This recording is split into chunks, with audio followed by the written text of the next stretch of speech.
النجم الرياضي بالمتلاوي تمشي الكرة تحذير للبليلي، بليلي يدخل 18 يوزع كرة بليلي والكرة مرت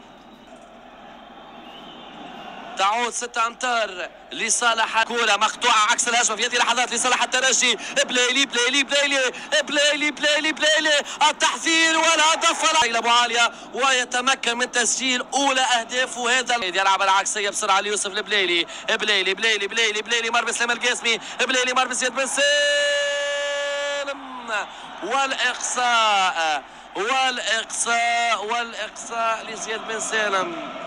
ضربة المخالفة ستعود لنجم المتلاوي تلعب الكرة داخل 18 رأسية والمحاولة كانت خطيرة جدا. هذه اللحظات مع اقترابنا من نهاية الوقت الأصلي أمامكم الإعادة.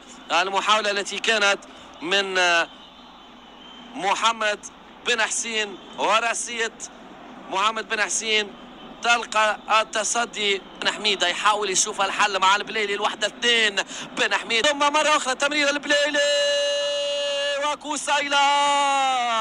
كوسايلا ابو علي ضربة المرمى واختر الكرات مع اعتبار اقصاء زياد بن سالم من جانب نجم المتلوي. ترجع كرة يوسف البليلي يدخل داخل 18 يحضر كرة متلوي في هذا الشوط الثاني للترجي. بليلي حوار 3 ضد 4 البليلي يفتح الثغرة يحضر الكرة البحث عن التسديد. البليلي حاول المرور فتح الثغرة مرر الكرة حظ إلى ركنية جديدة للترجي الرياضي التونسي. يا في هذه اللحظات يان ساس يحضر كرة للبليلي. بليلي البحث عن الانفراد. البليلي حضر كرة إلى ساس جابري. يوسف البليلي الهجمة للترجي 1 على 1 يحاول يدخل البليلي يمر البليلي عرضية وجانب تضرب الكرة في العارضة وتعدي ضربة مرمى للنجم.